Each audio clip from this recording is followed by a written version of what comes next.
Réduire le trafic routier, oui, mais pas sans conséquence. À Mahina, des acquisitions foncières pourraient être opérées pour permettre la création d'une troisième voie.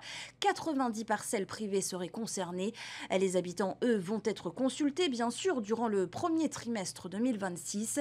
Mais le projet ne fait pas l'unanimité au sein des élus de Mahina. Voyez les précisions dans ce reportage de Nicolas Pérez et Heymanou Manouthei. Êtes-vous pour ou contre la création d'une troisième voie sur Mahina entre le PK 8800 et le PK 11200?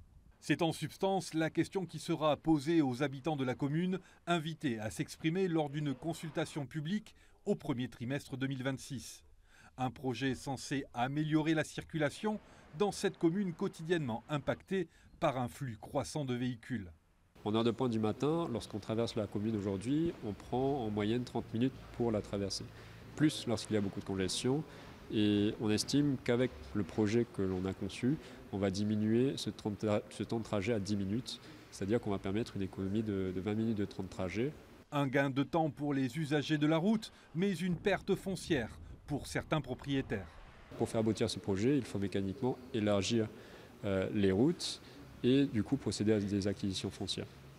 Donc comme j'ai dit tout à l'heure, les acquisitions foncières vont se limiter en moyenne à des bandes de 1,5 m de largeur sur les propriétés qui avoisinent la route de ceinture. Mais pour certaines parcelles, elles seront impactées par des aménagements de plus grande envergure, comme les carrefours giratoires par exemple. Et c'est la raison pour laquelle on va contacter du coup les propriétaires concernés individuellement pour leur expliquer les tenants et aboutissants du projet. Une enveloppe de 260 millions de francs aurait déjà été identifiée pour indemniser les 90 propriétaires concernés. Du côté de la mairie, cette troisième voie ne fait pas l'unanimité. Ce projet de trois voies a fait grincer beaucoup de dents, déjà au niveau des membres du conseil municipal. On est conscient que le pays cherche des solutions pour fluidifier la circulation. Mais la philosophie de Mahina, c'est d'essayer de préserver cette tranquillité que nous avons sur Mahina. Et la troisième voie vient justement égrener un peu cette tranquillité qu'on a sur Mahina. Pour le maire, d'autres pistes d'amélioration pourraient être envisagées.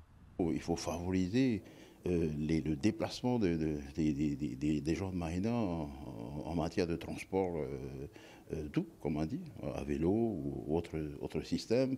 On a beaucoup parlé de convoiturage, on a beaucoup parlé, aujourd'hui je suis content que le réseau de dessert par bus fonctionne. Donc il faut aussi privilégier cet aspect-là. Ce projet de troisième voie devrait coûter près de 4 milliards de francs et devrait être lancé au second semestre 2027.